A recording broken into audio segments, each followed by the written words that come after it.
Real talk. Have you ever noticed how picking a plane seat feels like a total gamble?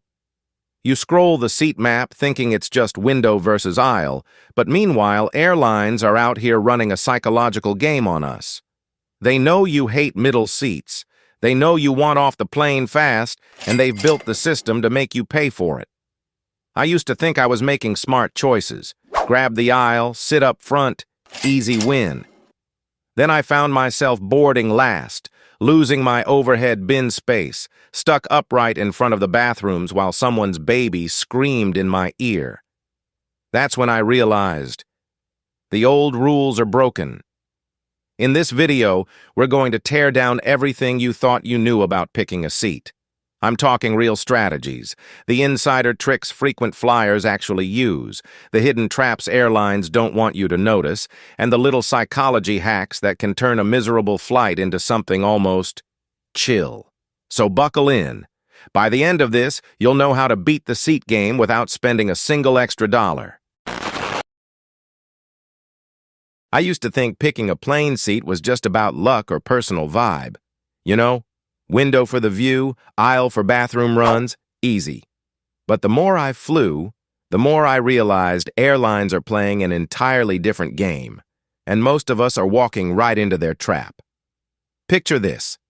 You book that perfect aisle seat up front, feeling like a pro, only to board last under the new Wilma system. Window, middle, then aisle. By the time you step on, every overhead bin near your seat is slammed shut. Now you're stuck gate-checking your bag, watching it get tossed around on the jet bridge, and waiting half an hour at baggage claim while your ride texts, "Are you out yet?" Not fun. What airlines know, and hope you don't, is that they can sell the illusion of convenience while quietly shifting the pain to aisle passengers. They don't mention that boarding last means zero bin space, or that damage rates for gate-checked bags are almost triple compared to counter-checked ones. And the irony? You paid extra for that aisle seat thinking you were saving time. Frequent flyers in the comments have a different move. They book window seats when they absolutely need bin space and only take aisle seats on flights where they're checking luggage anyway.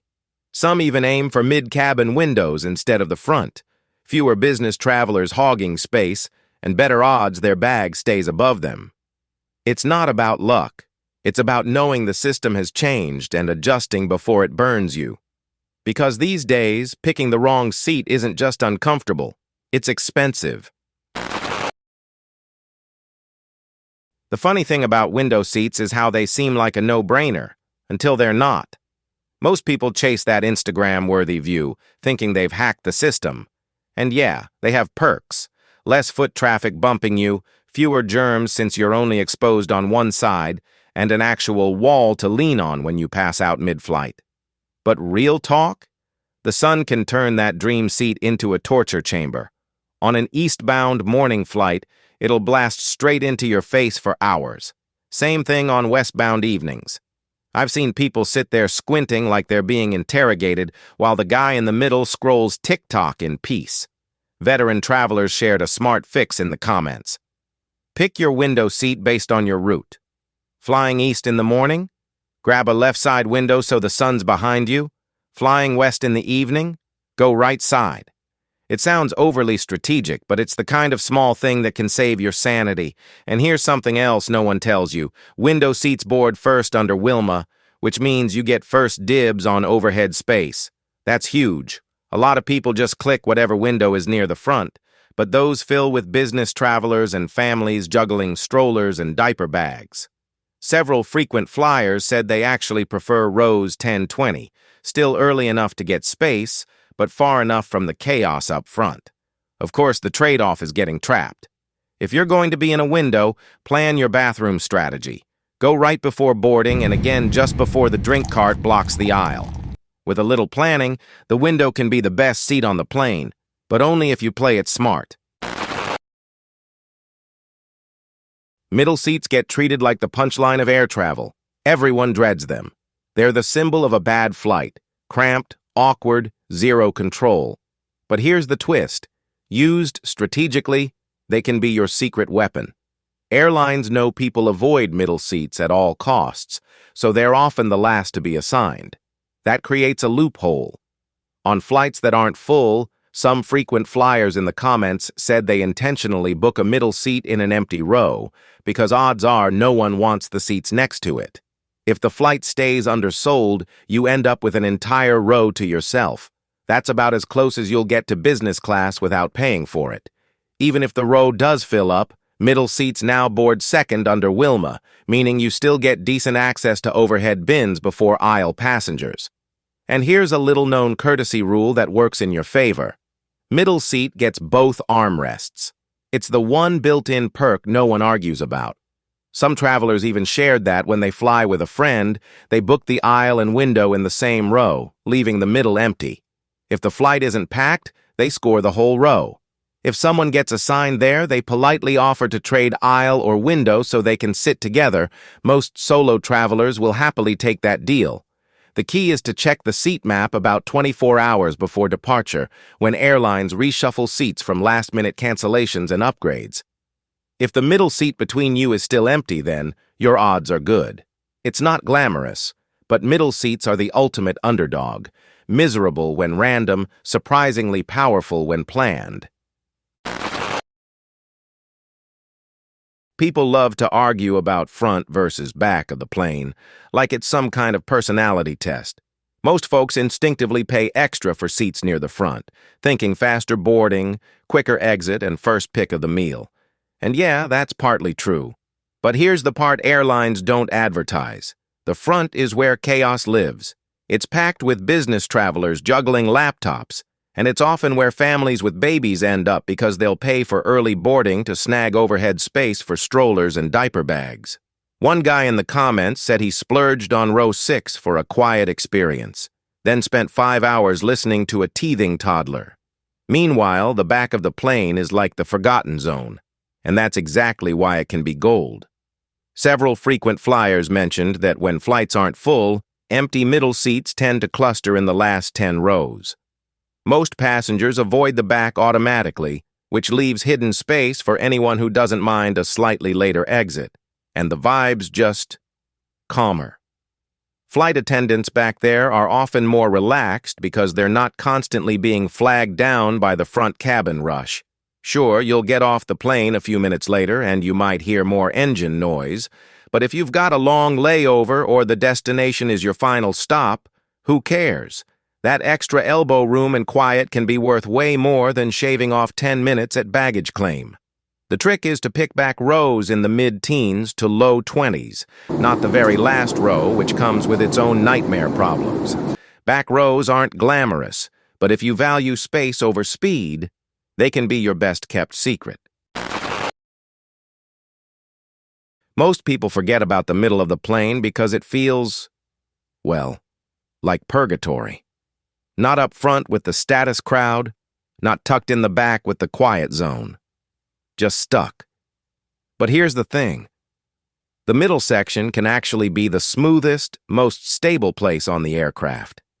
The wings act like the plane's center of gravity, so turbulence hits softer here. One flight attendant in the comments even said when she's off duty, she books overwing seats every time because it's the one place drinks don't slosh all over the tray.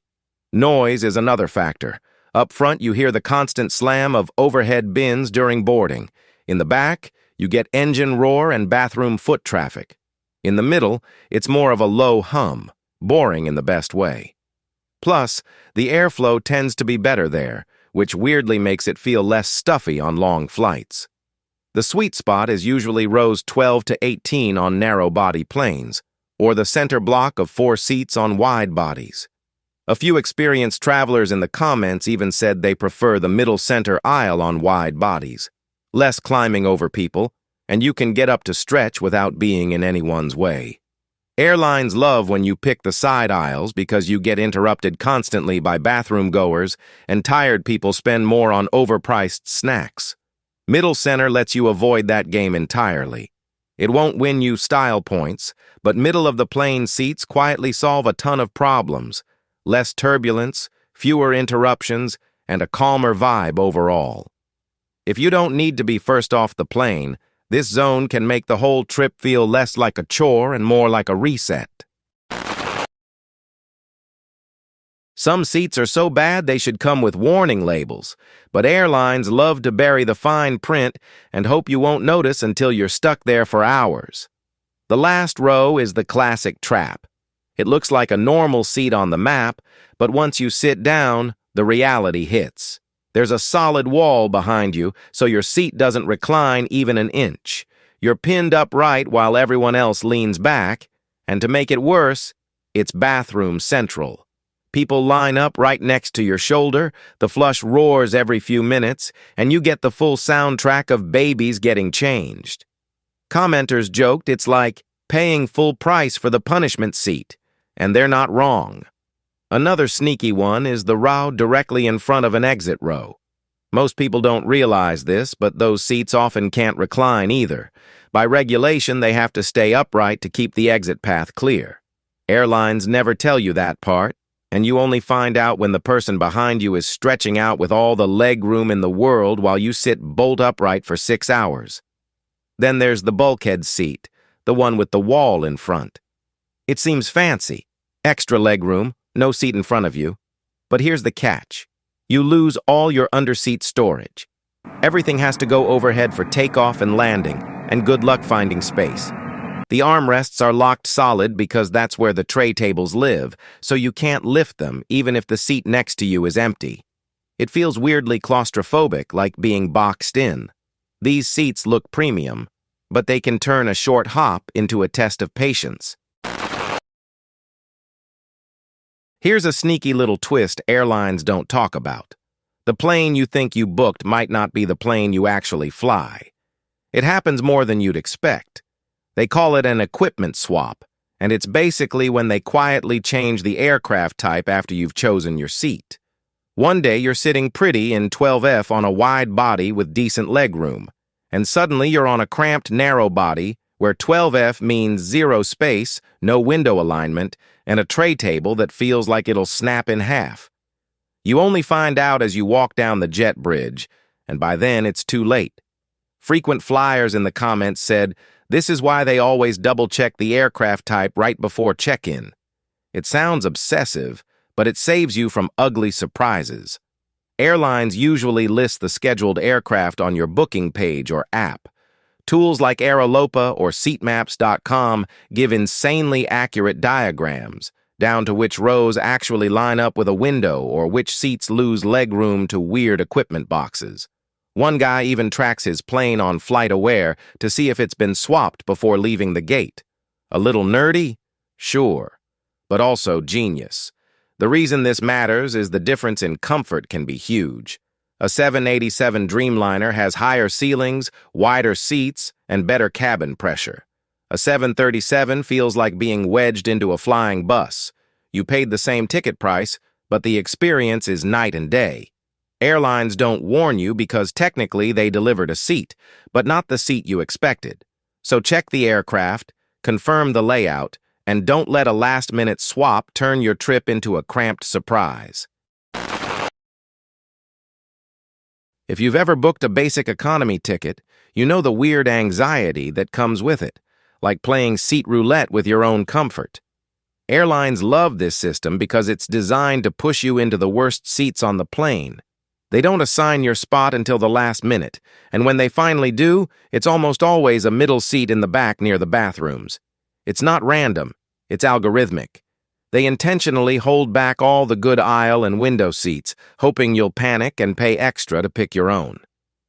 Commenters pointed out how especially brutal this is for families. Airlines will often split parents and kids on purpose, knowing parents will pay to fix it. One mom said she learned the hard way when her 6-year-old got seated 10 rows away. She had to beg strangers to swap. Now she always checks in exactly 24 hours before departure when airlines release a fresh batch of unassigned seats from last-minute cancellations and elite upgrades. It's the best time to grab something decent for free. Some travelers also mentioned using gate agents strategically. Instead of just asking, "Do you have a better seat?" they walk up with the seat number ready, like, "Hey, I noticed 15A is open now, could I move there?" That makes it easy for agents to say yes because you've done the work. The trick is to treat basic economy like a game you can win if you know the rules. Check in early, be polite but specific, and don't assume you're stuck. Airlines design this tier to feel stressful so you'll pay more next time. But if you stay calm and use their timing against them, you can still come out ahead. One of the most underrated parts of seat selection isn't the seat itself, it's the timing. Most people book their ticket, pick a seat, and forget about it. But the real game happens exactly 24 hours before your flight. That's when airlines reshuffle everything. Business travelers cancel last minute, elite members get upgraded, and suddenly prime seats that were unavailable for weeks pop open like magic. Frequent flyers in the comments swear by setting an alarm for 24 hours and 1 minute before departure just to pounce on this window. It sounds intense, but it works. I've done it myself. Logged in expecting the same sad middle seat, and boom, 2 exit row windows just sitting there waiting. It feels like winning the travel lottery. The key is to refresh the seat map every few hours after that too. People change plans constantly up until boarding, and airlines quietly reassign those freed-up seats to whoever's paying attention. If you want to push it further, do a little recon before talking to a gate agent. Don't just ask any better seats. They hear that 100 times a day. Instead, say something like, "Hey, I saw 14C opened up on the app. Would it be possible to move there?" It shows you've done the homework, and most agents will happily click a button and make it happen. This 24-hour window is also the moment to check for aircraft swaps, because that perfect seat you picked weeks ago might have shifted on the new layout. A quick glance can save you from showing up to a totally different seat than you expected. Think of it as your seat draft. Play it right, and you can score an upgrade without paying a dime. Here's a trick almost no one talks about, but it's quietly one of the smartest seat hacks out there, especially if you're flying with a partner or a friend. Instead of booking 2 seats side by side, you book the aisle and window in a 3-seat row, leaving the middle open. At first it feels risky, like you're gambling with your comfort, but the psychology works in your favor. No one voluntarily picks a middle seat unless they have to. So if the flight isn't full, there's a solid chance that middle stays empty. And just like that, you've scored a whole row to yourselves for the price of 2 economy tickets. Plenty of travelers in the comments said this has worked for them more times than not. One couple even mentioned they use this strategy on red-eyes specifically because people avoid those flights unless they have to, which leaves more empty middles. And if someone does get assigned that middle seat at the last minute, you've got a built-in backup plan. The person is almost always a solo traveler who didn't want to be there either, so you just offer to swap them the aisle or window. 9 times out of 10, they'll happily take it. This works best on midweek flights. Tuesday, Wednesday, and Saturday tend to run lighter. Fridays and Sundays are packed, so don't bother trying then. And definitely check the seat map at the 24-hour mark to make sure that middle is still clear before you commit. When it works, though, it's pure gold. A little personal space, elbow room, and peace in economy can change your whole mindset. It's the closest you'll get to first class without spending a dime extra. And that's the thing. Good seats aren't about luck. They're about knowing how airlines think, spotting the traps they set, and quietly sidestepping them like a pro. Because flying doesn't have to feel like survival mode. With the right seat, the right timing, and a little bit of strategy, you can walk off the plane feeling human instead of wrecked. And honestly, that's the real flex. Not upgrades, not status, just getting there calm, rested, and ready. Now I want to hear from you. What's your go-to seat strategy? Drop it in the comments, hit like if this saved you from a nightmare seat, and I'll see you on the next flight. Safe travels.